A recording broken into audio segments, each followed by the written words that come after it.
बेवकूफ़ बादशाह। बहुत दिनों की बात है, किसी जगह एक गरीब आदमी एक टूटे फूटे पुराने घर में रहता था।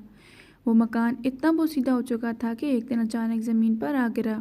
इस आदमी को एक नया घर बनाने की फिक्र लाहक हुई।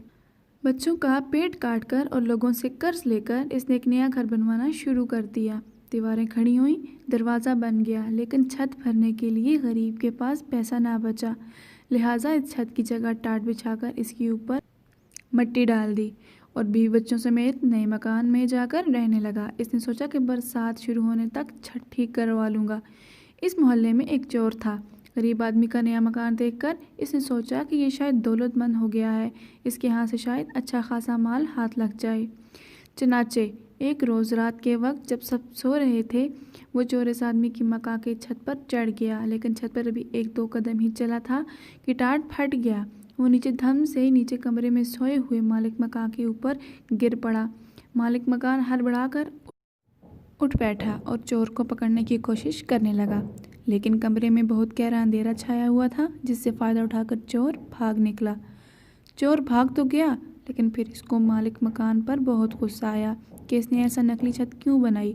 चनाचे अगले ही दिन वो फरियाद लेकर बादशाह के पास पहुंचा और इसने कहा, ए दानिशमंद बादशाह, मैंने एक घर में चोरी करना चाही और मकान की छत पर चढ़ गया, लेकिन छत की जगह टाट बिछा हुआ था। मैं नीचे गिर गया और मेरी टांगें टूटते टूटते रह गईं। ऐसा ही करम आप इस मालिक मकान को सज़ा दें। बादशाह ने मालिक मकान को पकड़ बुलवाया और इससे पूछा, क्या ये सच है कि ये आदमी कल रात तुम्हारी छत टूट जाने से नीचे गिर पड़ा था? जी हाँ हजूर, बिल्कुल सच है, मालिक मकान ने जवाब दिया। तो ये आदमी मेरे ऊपर गिरा नहीं तो इसकी टांगें ज़रूर टूट जाती। अगर ये सब सच है तो तुम्हें मौत की सज़ा सुनाते हैं, बादशाह ने कहा और जल्लादों को हुक्म दिया कि इसको फांसी पर चढ़ा दो। गरीब मालिक मकान बादशाह के कदमों पर गिर पड़ा और कहा, बादशाह आलम, मुझको क्यों फांसी दी जाए? आखिर सज़ा तो चोर को देनी चाहिए। चुप हो जाओ बादशाह, घर जाके तुम्हें मुझे नसीहत करने की जुर्रत कैसी हुई? गरीब मालिक मकान ने देखा कि इस तरह बादशाह से इंसाफ मिलने की कोई उम्मीद नहीं की जा सकती। इसने बादशाह से कहा, बादशाह आलम, मेरा कोई कसूर नहीं, टाट तो राज मजदूर ने बिछाया है, कसूर इसी का है, इसने खराब टाट बिछा दिया। तब बादशाह ने हुक्म दिया कि इसको रिहा कर दिया जाए और राज मजदूर को फांसी पर चढ़ा दिया जाए। बादशाह सिपाही फौरन राज मजदूर को पकड़ लाए। जब इसको फांसी के फंदे के नीचे खड़ा कर दिया गया तो इसने कहा, मुझे बादशाह से कुछ अर्ज़ करना है। बादशाह ने इजाज़त दी तो इसने कहा, बादशाह आलम, मेरा कोई कसूर नहीं, सारा कसूर इस आदमी का है जिसने वो टाट बनाए। अगर इसने टाट मजबूत बनाए होते तो इन पर कोई भी चलने से ना फटते। बादशाह के हुक्म पर राज मजदूर को भी छोड़ दिया गया और बनाने वाले को पकड़ लाया गया। इस बादशाह के सामने पेश किया गया तो बादशाह ने इससे पूछा, क्या टाट तुमने बनाए थे? जी हाँ हजूर, मैंने ही बनाए थे, इस आदमी ने जवाब दिया। तब तो सारा कसूर तुम्हारा है, बादशाह ने गरज कर कहा और फांसी पर चढ़ाने का हुक्म दे दिया। बादशाह सलामत, मैं आपसे कुछ ज़रूरी बात अर्ज़ करना चाहता हूँ, टाट बनाने वाले ने कहा।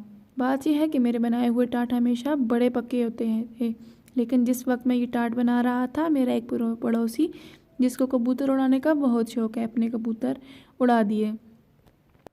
वो आसमान में उड़ते फिर रहे थे, कलाबाजियाँ खा रहे थे। मैं इनका तमाशा देखने लगा। इसका असर मेरे काम पर पड़ा और मैंने टाट कमज़ोर बना दिए। कसूर मेरा नहीं बल्कि इस कबूतर बाज का है। अब बादशाह के हुक्म पर टाट वाले को छोड़कर कबूतरबाज को पकड़ लाया गया।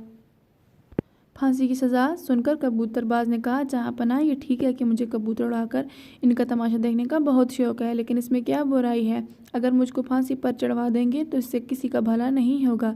किसी बेगुनाह की जान लेने से बेहतर है कि आप चोर को ही कत्ल कर दें, तब लोग चैन से आराम से ज़िंदगी बसर करने लगेंगे। हाँ ठीक है, बादशाह ने कहा, सारा कसूर चोर का ही है। इसने हुक्म दिया, चोर को पकड़ कर लाया जाए, इसको फांसी पर चढ़ाया जाए। जल्लाद फ़ौरन चोर को पकड़ कर लाए और इसको फांसी के फंदे के नीचे खड़ा कर दिया, लेकिन मालूम हुआ इसका कद ज़रूरत से ज़्यादा ऊंचा है, इसके पाँव किसी तरह ज़मीन से नहीं उठ रहे। बादशाह को इसकी इत्तला दी गई। बादशाह ने झुंझला कर कहा, अहमक कहीं के, ये छोटी सी बात भी मुझसे पूछते हो? चोर का कद लंबा है तो किसी ऐसे आदमी को क्यों नहीं लाते जिसका कद ज़रा नीचा हो? اتنی موٹی سی بات بھی تمہاری سمجھ میں نہیں آتی؟ جلاد دوڑتے ہوئے نزدیک کے چوراہے پر گئے۔ ایک چھوٹا قد کا آدمی ایک آٹے کا بورا پیٹھ پر اٹھائے جاتے ہوئے نظر آیا۔ جلادوں نے فوراً ہی پکڑ لیا اور لا کر پھانسی کے پھندے کے نیچے کھڑا کر دیا۔ وہ چھوٹے قد کا آدمی چیخنے لگا اور جلادوں سے پوچھنے لگا کہ میرا کیا قصور ہے؟ مجھے کیوں پھانسی پر چڑھایا جا رہا ہے؟ اتنے میں خود بادشاہ بھی تماشا دیکھنے ادھر آ گیا۔ وہ آدمی بادشاہ سے گڑ گڑا کر کہنے لگا، میرے مالک، میں غریب آدمی ہوں، پہاڑ سے لکڑیاں لا کر بیچتا ہوں اور لوگوں کا سامان ڈھونڈتا ہوں، اس طرح اپنے بچوں کا پیٹ پالتا ہوں۔ آخر میں نے کون سا گناہ کیا ہے جس بات کے لیے آپ مجھے پھانسی دینا چاہتے ہیں؟ ارے احمق، کیا پتہ تمہارا قصور ہے یا نہیں، بس کسی آدمی کو پھانسی چڑھانا تھا۔ میں ایک چور کو پھانسی پر چڑھوانا چاہتا تھا، لیکن معلوم ہوا اس کا قد ذرا لمبا ہے اور اس کے پاؤں زمین سے نہیں اٹھ پاتے، لیکن تمہارا قد بالکل مناسب ہے۔ چھوٹے قد والے آدمی نے گڑ گڑا کر کہا، بادشاہ عالم، قصور کیا ہے لمبے قد کے چور نے اور آپ پھانسی پر چڑھاتے ہیں ایک بے گناہ، ایک بے قصور، ایک غریب آدمی کو؟ یہ بھی کوئی انصاف ہے؟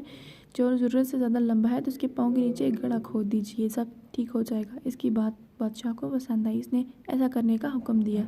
جلاد دوبارہ چور کو پکڑ لائے، انہوں نے اس کو پھانسی کے پھندے کے نیچے کھڑا کر کے گلے میں پھندا ڈال دیا اور اس کے پاؤں کے نیچے گڑھا کھودنے لگے، مگر چور برابر کہے جا رہا تھا، جلدی کرو، مجھے دیر ہو رہی ہے۔ بادشاہ کو تعجب ہوا اور اس نے پوچھا، ارے تو مرنے کے لیے کیوں اتنا بےتاب ہو رہا ہے؟